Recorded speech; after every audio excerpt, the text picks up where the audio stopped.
Hello, Warriors of Light, and welcome to my 24th weekly podcast.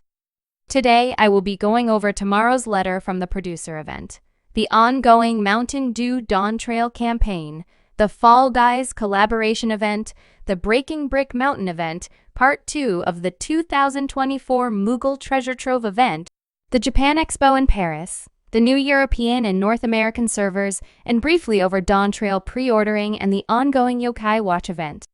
Today is June 13th, 2024. So, the letter from the producer event is tomorrow and will cover the latest updates on the upcoming Dawn Trail expansion and feature some live gameplay. This event can be seen on YouTube, Live, and Twitch, and will include live interpretations from Japanese to English. This will most likely be the last live letter before the Dawn Trail expansion, so gamers don't want to miss this exciting event. So next on my list is the Mountain Dew partnership with Final Fantasy XIV. So Mountain Dew and Final Fantasy XIV have partnered up to celebrate the arrival of Dawn Trail with new in-real-life items and in-game items.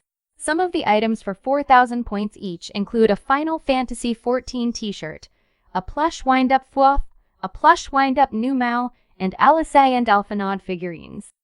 The two grand prizes for 25,000 points are the Viper and Pictomancer versions of the Elgato Stream Deck MK2 Studio controllers. So for the in-game items, it's 600 points for the Mountain Dew mount, and 200 points for the metallic orange, green, and blue dyes. Players can receive points by buying Mountain Dew products that have the Unlock Gaming rewards on the label and entering an unexpired code found underneath the bottle cap on the Mountain Dew Dawn Trail promotional website. This will be a great opportunity for players to get rare items for the Dawn Trail expansion. Next, the Fall Guys collaboration event has already started. Players can join a Blunderville show and win numerous in-game items, including the Gentle Bean gear, the Rise mount, 3 different Framers kits, Blunderville furnishings, and both the Pink Bean and Penguin minions. To participate in this event, players must be at level 15 and complete one of the following main scenario quests: the Gridanian Envoy, the Ul'Dan Envoy, or the Lominsan Envoy. Players will also need access to the Manderville Gold Saucer and speak with the well-heeled youth at the Steps of Nald and start the quest titled, "It Could Happen to You." This is another great opportunity for players to get rare in-game items before the Dawn Trail expansion. The next item I have on my list is the Break Brick Mountain event that has already started and ends June 20th. To participate in this event, players need to speak with the Havek Alvek of the Mithril Eye at the Steps of Nald and start the level 7 quest titled Breaking Brick Mountains. This is another great opportunity for players to get rare in-game items such as the Thug's Mug headgear, the Wind-Up Brickman, and the King Slime Crown before the Dawn Trail expansion. Also, this event is a collaboration between Dragon Quest X and Final Fantasy XIV. Also, players can find Brick by Stone Brick and Brick by Gold Brick Fates in Central Thanalon at the Sildai excavation site, Lower La Nosea at the Blind Iron Mines, Upper La Nosea at Camp Bronze Lake, Central Shroud at Bent Branch Meadows, and in North Shroud at Finder's Bluff. This event ends on June 20th. So next on my list is the 2024 Moogle Treasure Trove event that has already started. Some of the top prizes are the Emerald Carbuncle Earring, the Ffxiv Horn, and the Gabriel Alpha Identification Key, which the last 2 items mentioned are used to get the Ffxiv mount and the Gabriel mount. As previously mentioned, the Ultimog Challenge is clearing floor 100 in the Palace of the Dead Deep Dungeon, and I have a video out on my YouTube and Rumble channels clearing this Ultimog Challenge during a live Twitch broadcast.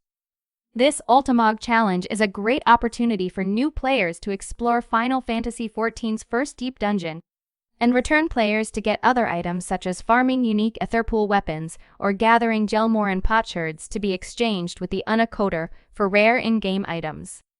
This event ends on June 24th. Next, there will be a Japan Expo in Paris, France between July 11th and 14th. Players can visit Yoshi P at a special panel and a round table with content creators and journalists. Also, Yoshi P will be there as a special guest for 2 stage shows and signing sessions. This event will be a great opportunity for Warriors of Light in Europe to see Yoshi P in person. Gamers can save money by buying tickets before July 7th and enjoy the Janine Fair discount. With the discount, a 4-day pass is €81. After July 7th, 4-day passes will be €90. The address to the event is ZAC Paris Nord 293420 in Villepinte, France. So, moving on to my next to last topic on my list, there are new servers being added to both the European and North American data centers. For Europe, a new logical data center called Shadow will be added.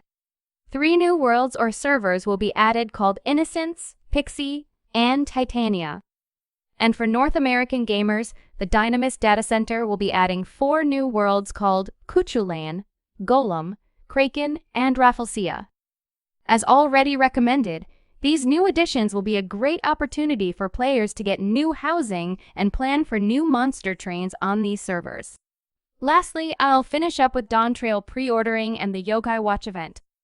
With Dawntrail pre-ordering, gamers will receive early access and can receive 2 in-game bonus items: the Wind-Up Zidane minion and Azima's earrings.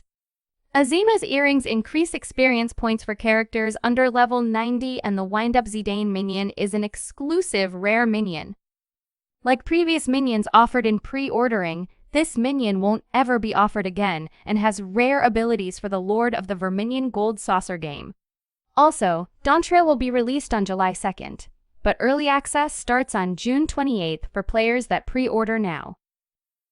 So, for my last topic today, the Yokai Watch event. It's based upon the Yokai Watch role-playing video game and animated series. The video game involves looking for yokai with the Yokai Watch and befriending them via battles. So, for our Final Fantasy XIV collaboration event with Yokai Watch, players will be able to join in on the fun and get rare weapons, mounts, and minions, including Jibanyan and Whisper mounts. To participate in this event, players will need to visit the Poor-Heeled Youth at the Steps of Ulda and begin the quest titled A Complete Game Changer. To begin this quest, players must have a level 15 character and complete one of the main scenario quests titled the Gridanian Envoy, the Uldan Envoy, or the Lomansan Envoy. After completing the questline, players will obtain a Yokai Watch and Yokai Medallion that can be later used to gather Yokai medals from Fates in Stormblood and Heavensward areas. Also, players can farm medals in La Nosea, the Black Shroud, and Thanalan. These medals can be exchanged for yokai with the Wandering Executive at the Gold Saucer. So, after collecting 13 yokai, you can acquire the yokai mount called the Whisper Go mount. If players want to obtain yokai weapons, players must summon the yokai minion that is matched with its weapon. For example, to obtain the Cane of the Shrine Guardian, players must have the Komasan summoned during Fate battles and obtain legendary Komasan medals. If players collect 13 yokai weapons, you can acquire the second yokai mount called the Whisper A Go mount. Next, if players collect all 17 yokai weapons, you can obtain the rare Jibanyan couch mount. Lastly, if you collect all 17 yokai, you can exchange MGP points with Nohai at the Gold Saucer for the new Yokai Watch Framers Kit. It's an exciting event jam-packed with rare items and an event you don't want to miss. This event will end upon the release of patch 7.0 in late June. So, that's all I have for my 24th weekly podcast. If you enjoy my podcasts, you can subscribe to my podcast channel on YouTube. Also, you can follow me on X, formerly known as Twitter, under Dynamis Ryne. I try to answer comments and questions found on my channels through my weekly podcasts. Feel free to post on my social media platforms and subscribe. Thank you for watching. See you next time.